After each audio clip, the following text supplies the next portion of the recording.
আজকে আমরা শুরু করছি দশম শ্রেণীর একটা চ্যাপ্টার, পরিবেশের জন্য ভাবনা, কনসার্ন অ্যাবাউট দ্য এনভায়রনমেন্ট। আচ্ছা, পরিবেশ কি? প্রথমে আমরা জানি পৃথিবীর সম্বন্ধে একটু। তো আমরা জানি আজ থেকে প্রায় 450 কোটি বছর আগে পৃথিবীর সৃষ্টি হয়েছিল। আমরা সবাই জানি এটা। তো পৃথিবী সৃষ্টি হওয়ার সময় তো আজকের মতো তো এরকম বসবাস উপযোগী জায়গা ছিল না। সেখানে উত্তাপ প্রচণ্ড বেশি, তাপমাত্রা অনেক বেশি ছিল। এরপরে প্রায় 100 কোটি বছর ধরে ওখানে কিছু ভৌত এবং রাসায়নিক পরিবর্তনের পরে কি হয়েছে না, একটা অজীবজ পরিবেশ তৈরি হয়েছে। অজীবজ পরিবেশ কি কি জিনিস না? অজীবজ পরিবেশ হচ্ছে গিয়ে কি না, ভূমি, যেটাকে আমরা লিথোস্ফিয়ার বলি, আরেকটা অশ্বমণ্ডল বলতে পারি ওটাকে, আর হচ্ছে বায়ুমণ্ডল বা হাইড্রোস্ফিয়ার, জল, আরেকটা হচ্ছে কি বাতাস বা বায়ুমণ্ডল বা অ্যাটমসফিয়ার। তাহলে কি কি তৈরি হয়েছিল অজীবজ পরিবেশ? এক হচ্ছে গিয়ে ভূমি, জল আর বাতাস, যাকে আমরা বিজ্ঞানের ভাষায় কী বলতে পারি, অশ্বমণ্ডল বা লিথোস্ফিয়ার, বায়ুমণ্ডল বা হাইড্রোস্ফিয়ার, আর একটা বায়ুমণ্ডল বা অ্যাটমসফিয়ার।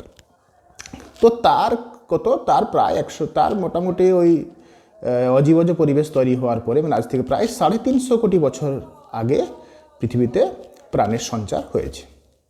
যেহেতু আমরা ভৌতবিজ্ঞান নিয়ে পড়ছি, তার জন্য আমরা কী করব না, জড় পদার্থ নিয়ে আলোচনা করব।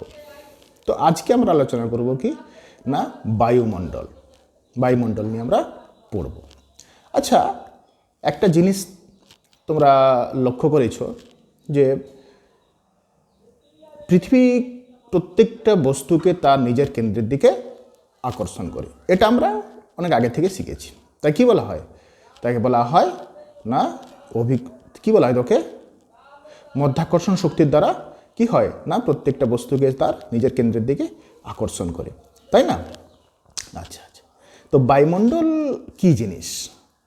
দেখো, আমাদের চারিপাশে অর্থাৎ পৃথিবীর চারিপাশে যে বাতাসের একটা আবরণ আছে, ঠিক আছে, যে বাতাস চারিদিকে যে ঘোরাফেরা করে, চারিদিকে যে বাতাসের একটা আবরণ আছে, তাকে বলা হয় কি বায়ুমণ্ডল, ঠিক আছে। আচ্ছা, আমরা যদি সংজ্ঞার আকারে বলি তাহলে কি বলবো, আর কত দূর পর্যন্ত বিস্তৃত এটা না, বায়ুমণ্ডল পৃথিবী পৃষ্ঠ থেকে, মানে নিরক্ষরেখা বরাবর বলছি আমি, পৃথিবী পৃষ্ঠ থেকে প্রায় 16,000 থেকে 1600 থেকে 2400 কিলোমিটার পর্যন্ত বিস্তৃত। বায়ুমণ্ডল কত দূর পর্যন্ত বিস্তৃত? 1600 কিলোমিটার থেকে 2400 কিলোমিটার পর্যন্ত বিস্তৃত। আচ্ছা, তো বাতাসগুলো হালকা বলে অ্যাকচুয়ালি ওটা কি হয় না, ওরা উড়ে বেড়ায়, ঠিক আছে না। বাতাস বা বায়ু বা গ্যাস যাই বলো না কেন, গ্যাস হালকা বলে কি হয় না, ওটা পৃথিবী পৃষ্ঠের মধ্যে থাকে না, একটু বাইরে ঘোরাঘুরি করে। আচ্ছা, তো বায়ুমণ্ডলের সংজ্ঞা যদি আমরা বলতে যাই তাহলে কি বলবো না, পৃথিবীপৃষ্ঠ থেকে প্রায় 1600 থেকে 2400 কিলোমিটার পর্যন্ত বিস্তৃত। কি হলো? পৃথিবীপৃষ্ঠ থেকে প্রায় 1600 থেকে 2400 কিলোমিটার পর্যন্ত বিস্তৃত। আরেকটা কি না, মধ্যাকর্ষণ শক্তি দ্বারা প্রভাবিত। কারণ কি না, বাতাস কি করে না, বাতাস সবসময় চাইছে উপরের দিকে উড়ে যেতে। পৃথিবী যে টান আছে একটা, হ্যাঁ, ওইটা মধ্যাকর্ষণ শক্তি কী করে, ওকে নিজের দিকে টেনে নেয়, তাই না? তো ওই জন্য মধ্যাকর্ষণ শক্তি দ্বারা প্রভাবিত বিভিন্ন গ্যাস দ্বারা গঠিত যে আবরণ, তাকে বলা হয় কি, তাকে বলা হয় বায়ুমণ্ডল। তাহলে কি বলবো আমরা না, পৃথিবীপৃষ্ঠ থেকে প্রায় 1600 থেকে 2400 কিলোমিটার পর্যন্ত বিস্তৃত, মধ্যাকর্ষণ শক্তি দ্বারা প্রভাবিত, তারপরে যে বিভিন্ন গ্যাসের একটা আস্তরণ বা আবরণ পাওয়া যায়, তাকে বলা হয় কি বায়ুমণ্ডল। তাহলে ক্লিয়ার? আবার বলছি শোনো, পৃথিবীপৃষ্ঠ থেকে প্রায় 1600 থেকে 2400 কিলোমিটার পর্যন্ত বিস্তৃত, ঠিক আছে, মধ্যাকর্ষণ শক্তি দ্বারা প্রভাবিত, এবং কিছু গ্যাস দ্বারা গঠিত যে আস্তরণ পাওয়া যায়, তাকে বলা হয় বায়ুমণ্ডল। ক্লিয়ার হলো? অ্যাটমসফিয়ার বা বায়ুমণ্ডল। আচ্ছা, এবার বায়ুর উপাদানগুলো কী কী? না, বায়ুর মধ্যে ম্যাক্সিমাম থাকে কি নাইট্রোজেন, কত? প্রায় 78%। তারপরে থাকে কি অক্সিজেন, কত থাকে? প্রায় 20.9%। তারপর কি আর্গন থাকে, এটা কত থাকে? প্রায় 0.89%, 0.93%। আচ্ছা, তারপরে কি থাকে? না কার্বন ডাইঅক্সাইড, যেটা 0.031%। আর কি থাকে? অন্যান্য গ্যাস থাকে, অন্যান্য গ্যাসগুলোর কত? সেটা 0.05% অন্যান্য গ্যাস থাকে। ঠিক আছে, এই হচ্ছে গিয়ে বায়ুমণ্ডলের উপাদান। আচ্ছা, এবার আমরা রাসায়নিকভাবে এটাকে কি করতে পারি? না দুটো ভাগে ভাগ করতে পারি। রাসায়নিকভাবে বায়ুমণ্ডলকে দুভাগে ভাগ করা যায়। এক হচ্ছে সমমণ্ডল বা হোমোস্ফিয়ার, আর হচ্ছে গিয়ে বিষমমণ্ডল বা হেটারোস্ফিয়ার। কি হলো? একটা সমমণ্ডল বা হোমোস্ফিয়ার, আর একটা হেটারোমণ্ডল বা বিষমমণ্ডল বা হেটারোস্ফিয়ার। ঠিক আছে। আচ্ছা, এই সমমণ্ডলটা কি? না এখানে কি হয় যে এই যে গ্যাসগুলো বললাম, যে উপাদানগুলো বললাম, কি কি? না নাইট্রোজেন, অক্সিজেন, হ্যাঁ, আর্গন, অন্যান্য গ্যাস, এদের আনুপাতিক ভাগটা প্রায় সমান। কতর মধ্যে? না প্রায় ভূপৃষ্ঠ থেকে মানে 0 কিলোমিটার থেকে 88 কিলোমিটার, 88 কিলোমিটার পর্যন্ত এই বিস্তৃত সমমণ্ডল বিস্তৃত। ঠিক আছে, সৌরমণ্ডল তাহলে এটা। আচ্ছা, আর বিষমমণ্ডল কি? না হেটারোস্ফিয়ার, তার থেকে 88 থেকে 2400 কিলোমিটার পর্যন্ত, এটাকে বলা হচ্ছে কি? না বিষমমণ্ডল। এখানে গ্যাসের অনুপাতগুলো থাকে না। অ্যাকচুয়ালি এখানে হিলিয়াম আর হাইড্রোজেন, হিলিয়াম এই দুটো গ্যাসের প্রাধান্য বেশি পাওয়া যায়, কিছু স্তর থাকে এগুলোর। ঠিক আছে, তাহলে আমরা কি শিখলাম? বায়ুমণ্ডল কী জিনিস? তাহলে কি পৃথিবী পৃষ্ঠ থেকে প্রায় 1600 থেকে 2400 কিলোমিটার পর্যন্ত বিস্তৃত, মধ্যাকর্ষণ শক্তি দ্বারা প্রভাবিত, বিভিন্ন গ্যাস দ্বারা গঠিত একটা পৃথিবী পৃষ্ঠকে যে একটা ঘিরে থাকে বা আবরণ থাকে, তাকে বলা হয় বায়ুমণ্ডল। ঠিক আছে, তারপর আমরা তার উপাদানগুলো পড়লাম কি কি থাকে। বায়ুর উপাদানগুলো nitrogen, oxygen, argon, carbon dioxide, বিভিন্ন রকম গ্যাস। আচ্ছা, এই যে আমরা রাসায়নিকভাবে বললাম যে দুভাগে ভাগ করা যায় সৌরমণ্ডল, এটা কে করেছিলেন? বিজ্ঞানী স্ট্রেলার। কে? নাসার বিজ্ঞানী, আমেরিকান একটা যে সংস্থা, আর নাসার বিজ্ঞানীকে স্ট্রেলার কি করেছিলেন? স্ট্রেলার স্ট্রেলার তিনি কি করেছিলেন? দুটো ভাগে ভাগ করেছিলেন এটা। ঠিক আছে। আচ্ছা, এবার উষ্ণতা চাপ এর ভিত্তিতে আমরা কি করব? না এটাকে 6টি ভাগে ভাগ করব। কটি ভাগে ভাগ করব? 6টি ভাগে ভাগ করব। এক হচ্ছে ট্রপোস্ফিয়ার, স্ট্র্যাটোস্ফিয়ার, আর কি mesosphere. Troposphere, stratosphere, mesosphere, thermosphere, exosphere আর ম্যাগনেটোস্ফিয়ার। আমরা এই 6টি ভাগকে আমরা কি বলতে পারি? ট্রপোস্ফিয়ার, স্ট্র্যাটোস্ফিয়ার আর মেসোস্ফিয়ার। টিএসএম আর টিএক্সএম কি কি?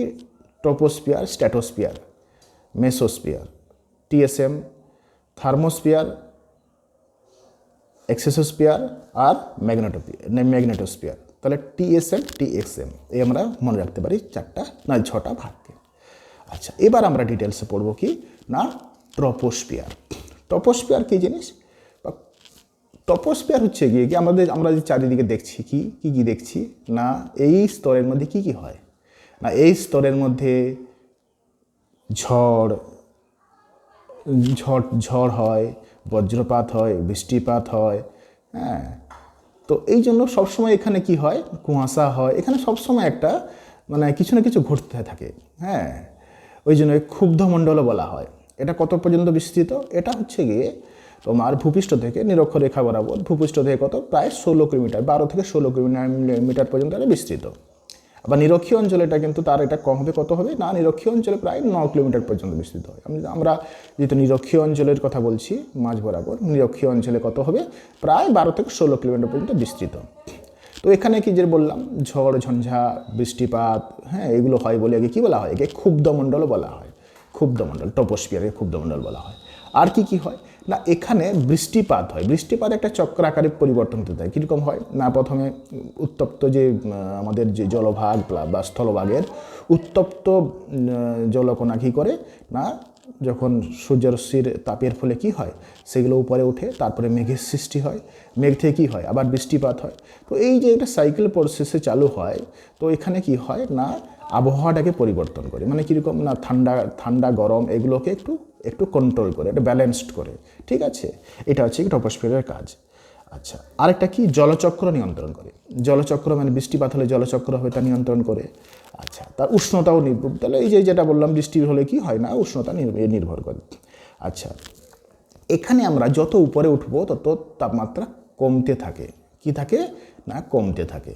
ওই জন্য দেখবে হিমালয় পর্বতমালার উপরে কি থাকে, বরফ জল জমা হয়। বিভিন্ন হিমালয় বলেও কথা নয়, যেরকম মোটামুটি যত পর্বতমালার উপরে যে বরফ জমা থাকে তার এইটাই কারণ। যে এই স্তরে যতটা উপরে উঠা যায় কি হয় না তার তাপমাত্রা কমতে থাকে। পার কিলোমিটারে কত, প্রায় 6.5 ডিগ্রি টেম্পারেচার করে লস হয়, ঠিক আছে। ক্লিয়ার হলো? এটা হচ্ছে ট্রপোস্ফিয়ার। এরপর স্ট্র্যাটোস্ফিয়ার। আচ্ছা, ট্রপোস্ফিয়ারের উপরের অংশকে ট্রপোপোজ বলা হয়। কী বলা হয়? ট্রপোপোজ।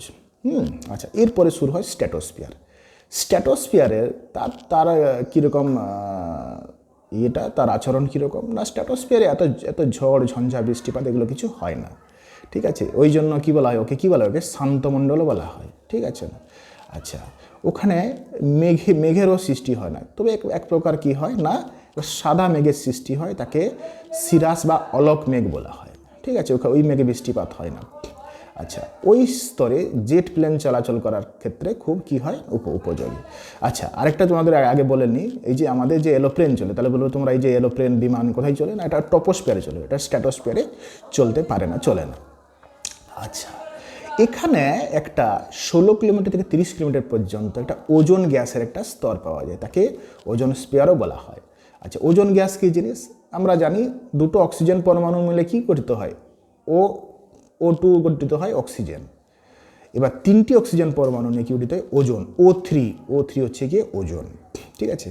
এই ওজোন গ্যাস কী করে না, এটা আমাদের সূর্য থেকে আগত যে ইউভি আলট্রাভায়োলেট রশ্মি, অতিবেগুনি রশ্মি কী করে শোষণ করে জীবগুলোকে রক্ষা করে। অতিবেগুনি রশ্মি একটা ক্ষতিকারক রশ্মি, যেটা কি হয় না মানব শরীরে পড়লে কি হয় বিভিন্ন রকম রোগ অসুখের সৃষ্টি হতে পারে, ঠিক আছে।